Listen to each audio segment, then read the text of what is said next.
नवीन घडामोडी पाहण्यासाठी आपल्या बारामती झटका या यूट्यूब चॅनलला सबस्क्राईब करा व बेल आयकॉन दाबा, म्हणजे ताज्या घडामोडी आपणापर्यंत पोहोचतील.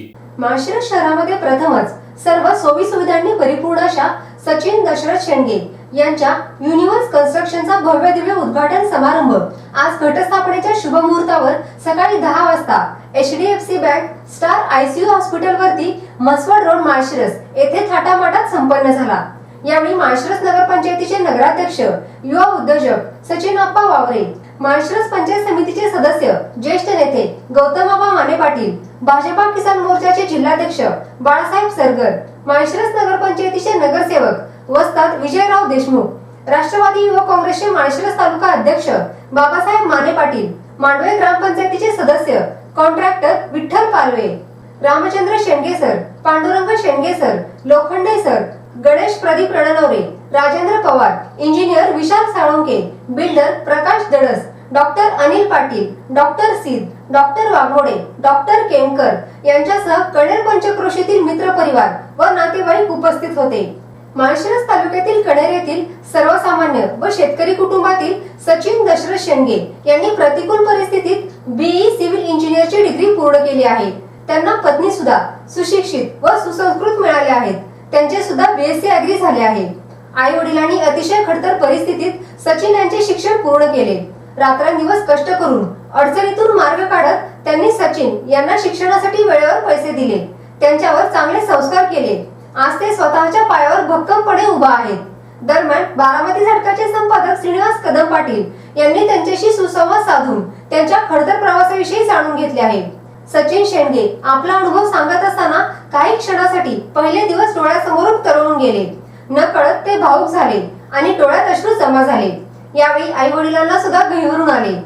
असं कधी प्रसंग आलता का की आर्थिक अडचणीचा आणि त्यावेळेला मग ते घरच्यांनी पैशासाठी वाटेल ते केलं, हे ते जाणीव तुम्हाला आहे का? असं नेमकं प्रसंग एखादा आहे का?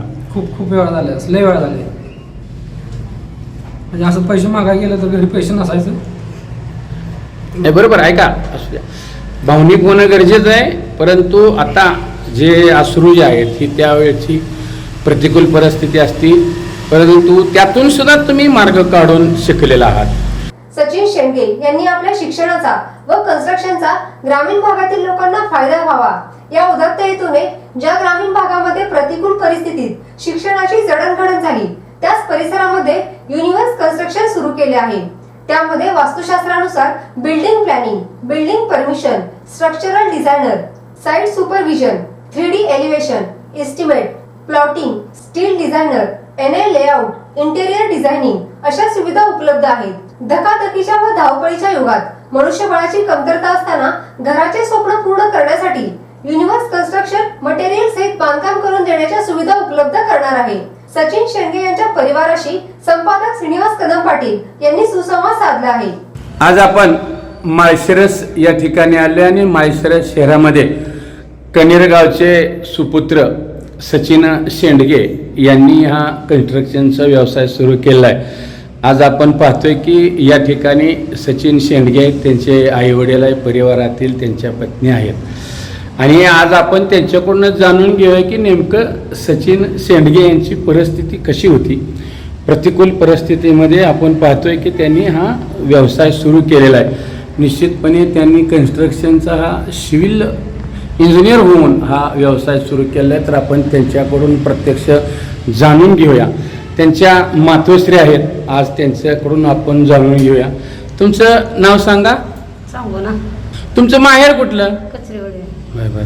तुम्हाला मुलं किती आहे? ती 2-3 आहेत. एक मुलगी, 2 मुलं. 2 मुलं आणि 1 मुलगी.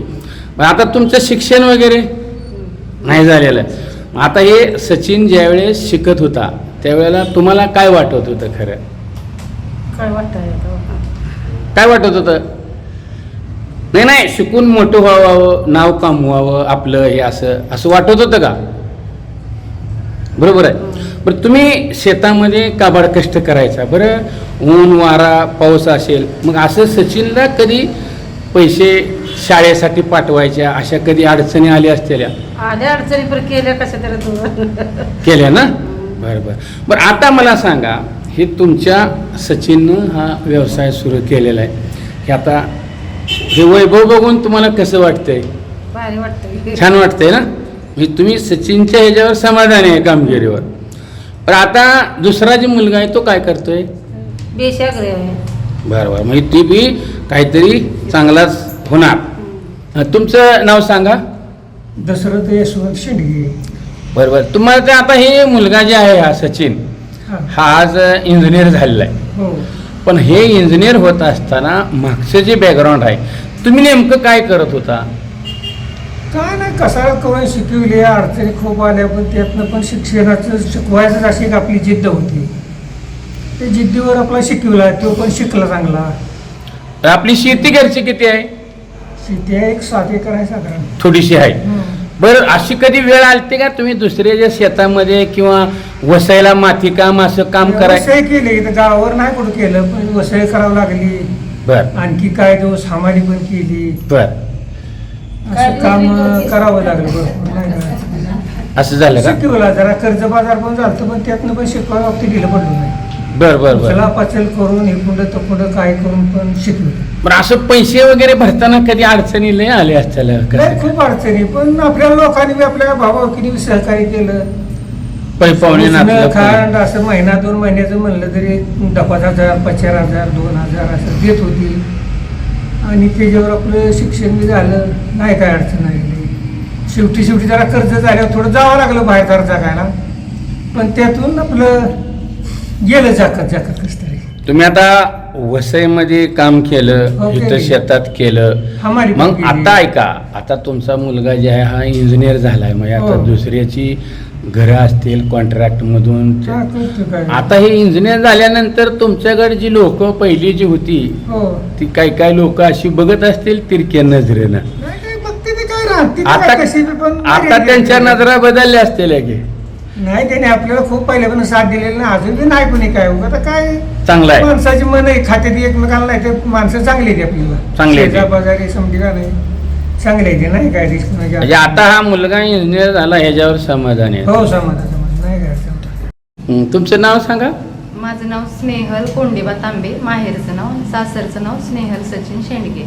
बरं बरं. तुमचं शिक्षण काय झालेलं? माझं शिक्षण BSc ॲग्री झाले कोल्हापूर कॉलेज. बरोबर. साधारण आता हे तुमच्या विवाह जे झाला हा तो किती दिवसापूर्वी झालेला आहे? विवाहाला 2-2.5 वर्ष होत आले म्हणजे. बरोबर. त्यावेळेला ते इंजिनियर वगैरे झालते का नव्हते? हा म्हणजे विवाह आमचा 2020 मध्ये जमला होता. त्यावेळी त्यांचं म्हणजे स्टार्टिंगच होते, शून्यातूनच सुरू झालेलं होतं. सुरू झालं. डिग्रीच झालेली फक्त नुकतीच. आणि मग ज्यावेळी लग्न झालं त्यावेळी सुरुवात झालेली कामाला वगैरे. आता ह्याने जे BE सिव्हिल केलेलं आहे, हां. तुम्ही तर BSc ॲग्री आहात. आता ह्यांच्या व्यवसायासाठी तुम्ही कसं मदत करणार काय? म्हणजे मी MPSCचा अभ्यास करत होते, पण आत्ता माझा विचार चालू आहे की ह्या क्षेत्रातच उतरायचं पूर्णपणे. प्लॅनिंग वगैरे करण्याचं 3D डिझाईन शिकायचं चालू आहे माझं. ह्यांच्या व्यवसायाला संलग्न असणाराच व्यवसाय तुम्ही डिग्री करायचा असं तुमच्या मनात आहे.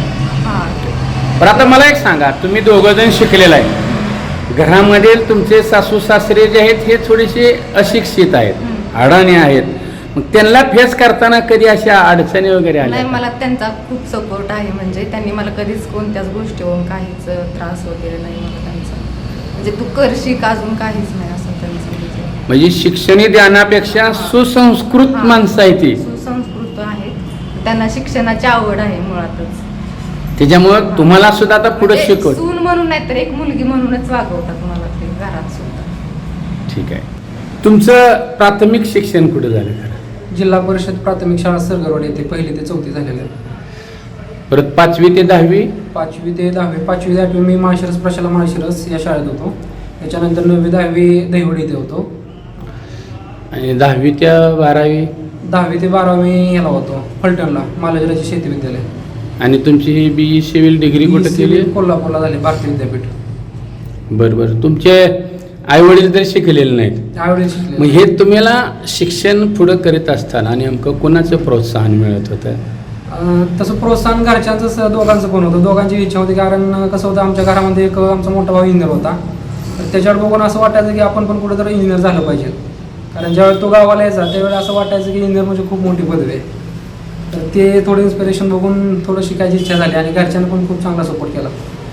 तर आता शिक्षण करीत असताना बरेचसे मुलं विद्यार्थी म्हणजे आता तुम्ही सिव्हिल इंजिनियर आहात, घरची परिस्थिती तुमची बेताचीच हां बेताची पहिल्यापासून. पहिल्यापासून आता वडिलांनी तरी सांगितलं की ते हा ते वसईला कामाला जायचं, आई शेतामध्ये राबत.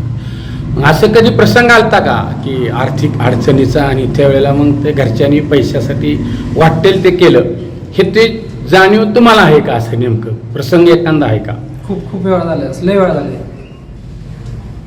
म्हणजे असं पैसे मागायला गेलं तर घरी पैसे नसायचं. नाही बरोबर आहे का? असू द्या, भावनिक होणं गरजेचं आहे, परंतु आता जे अश्रू जे आहेत ही त्यावेळेची प्रतिकूल परिस्थिती असती, परंतु त्यातून सुद्धा तुम्ही मार्ग काढून शिकलेला आहात. बरं, ज्या वेळेला तुम्ही 10वी 12वी असेल इंजिनिअरिंगच्या ह्याला होत असता त्यावेळेला एक मनामध्ये कोणत्या पद्धतीची जिद्द होती खरं? जिद्द अशी होती की आपल्याला हे करायचे. हां, फक्त कसं भविष्यात मोठं बनायचं, ज्या वडिलांनी दिवस काढले ते आपल्याला काढायचे ना, हे मनामध्ये जिद्द होती. ज्यावेळी घरी पैसे मागायला वेळा घरच्यांचं प्रत्येक वेळेस असं असायचं की म्हणजे प्रत्येकाचं जे आमचे विद्यार्थी होते बाकीचे मित्र त्यांचं असं पैसे मागितले का घरचे लगेच द्यायचे. तर मला तसं होत नसतं, तर मला पैसे मागितले की घरचे मला थांब 4 दिवसात ॲडजस्ट करून देतो, असं असायचं दिवस. पण 4 दिवसांना का असं ना, पण तुम्हाला आईवडिलांनी ॲडजस्ट करून देत होते परत. आता हे ज्यावेळेस तुम्ही सिव्हिल डिग्री पूर्ण केली त्यावेळेला नेमकं कसं वाटत होतं मनाला? की असं काही नाही, कसं राहते एकदा डिग्री कंप्लीट झाल्यानंतर थोड्या मनामध्ये सगळ्यांचे प्रश्न असतो की आता पुढं काय, हा सगळ्यांचा खूप मोठा प्रश्न आहे. तर त्यावेळी आम्ही थोडं पुण्याकडे गेलो, पुण्याला थोडं जॉब बी केला, थोडा अभ्यास केला, स्टडी केला. 1 वर्ष थोडं जे काय पाठीमागचे 4 वर्षात आम्ही अभ्यास केला डिग्रीला, तो एकदा रिवाईज केला 1 वर्षामध्ये. त्यावेळी आमचा थोडा बेस एकदम पक्का क्लिअर झाला. आणि त्यावेळी नुकताच कोरोना आला. मग कोरोना आल्यानंतर आम्ही थोडं ठरवलं की बिझनेसकडे वळूया, कारण जे काय आपला बॅकअप आहे तो तर आपला पूर्ण स्ट्रॉंगपणे तयार होता. तर आम्ही मग त्या बॅकअपलाच थोडा आधार बनवून मग ह्या धंद्यात उतरलो आणि ह्याच फील्डमध्ये चालू केलं. तर लोकांना बी आम्ही एवढ्या चांगल्या पद्धतीनं म्हणजे सर्व्हिस दिली की आज लोकांचा आमच्यावर एवढा विश्वास बसला की जर क्वालिटी काम पाहिलं असेल तर फक्त शेंडगे साहेब असं लोक म्हणतात. असं आता हा झाला तुमचा प्रवास इथून पुढचा. आता तुमचं साधारण लग्न झालेलं, तुम्हाला BSc ॲग्री झालेली सुसंस्कृत सुशिक्षित मुलगी आहे. आता हे आपले परिवारातील आई वडील अशिक्षित आहेत आणि सुशिक्षित मंडळ आहे, असा मेळ घालण्यासाठी तुम्हाला तारेवरची कसरत करावं लागते काय? नाही, मी तर तारेवरची कसरत म्हणणार ना, कारण मला खूप मजा म्हणजे एक जी बघायला भेटतं ना ते खूप चांगल्या पद्धतीने असतं. कारण आई वडील थोडं शिकलेले जरी नसले तर त्यांची इच्छा आहे की मुलीने खूप शिकावं, म्हणजे जे घरात आहेत ते. आता माझा लहान भाऊ त्यांना पण खूप शिकावं त्यांची इच्छा आहे. तसंच आता सुनच कसं झालं, सुनी एक आमची मस्त त्यांचं घरचं जर थोडं चांगलं आहे, पण त्यांचं जे संस्कार आहेत ते खूप चांगल्या पद्धतीने आहेत. तर ते संस्कार घेऊन ते हित आलेले तर ते दोन्हीचं मॅचिंग भारी झालेलं आहे. त्यामुळं घरी असं कधीच कोणाचं काय होत नाही. एवढं आम्ही गेलो तर एवढं हसून खेळून वातावरण तयार होतं ना, असं आवडतं आम्हाला राहायला. आता बऱ्यापैकी हा व्यवसाय जे आहे हा तुम्ही ग्रामीण भागात निवडण्याचा काय उद्देश नेमका तुमचा? ग्रामीण भागात म्हणजे पहिला मुद्दा असा की शहरामध्ये करण्यासारखं काहीच राहिलेलं नाही. जगायचं असेल शहरामध्ये फक्त जाऊन आपण लाईफ जी आहे लाईफस्टाईल चांगली जगू शकतोय, पण जे प्रोफेशनल लाईफ जगू शकतो पण जे मनासारखं मोकळ्या मनात जगाय ते तिथे नाही. आपले लिमिटेड पगार आहेत, घड्याळ काट्यावरती आपल्याला तिथे चालावं लागतं. हे शहरातील पहिला मला आवडणारी गोष्ट आहे. गावाकडे कसं राहतंय, आपल्या मनानं आपण जगू शकतोय, गावामध्ये फिरू शकतोय, थोडं रानामध्ये आपल्या पद्धतीने जाऊ शकतोय. बिझनेस म्हटलं की थोडं भलं जास्त काम आपल्याला करावं लागतं, पण स्वतःच्या मनात आपण मालक राहतोय थोडंसं, असा विषय आहे. म्हणजे काय होते, नोकरी म्हणलं की त्या वेळेनुसार आपल्याला चालावं लागतंय. पण बिझनेस म्हणलं की नाही, भलं सकाळी आपण कधी 6ला उठतो, कधी रात्री आम्हाला 12, 1, 2 पण वाजते त्या, पण ते आपल्या वेळेनुसार त्याच्या म्हणजे त्या कामामध्ये खूप भारी वाटतं, का तर ते आपल्या वेळेनुसार सगळं होतंय. त्यामुळं ग्रामीण भागामध्ये ग्रामीण भागामध्ये आवडते. शैक्षणिक, राजकीय, क्रीडा, आरोग्य, कृषी, सहकार अशा अनेक प्रकारच्या चळवळींमध्ये आधारस्तंभ ठरलेला बारामती झटका या वेब पोर्टलचा 6वा वर्धापन दिन साजरा होत आहे.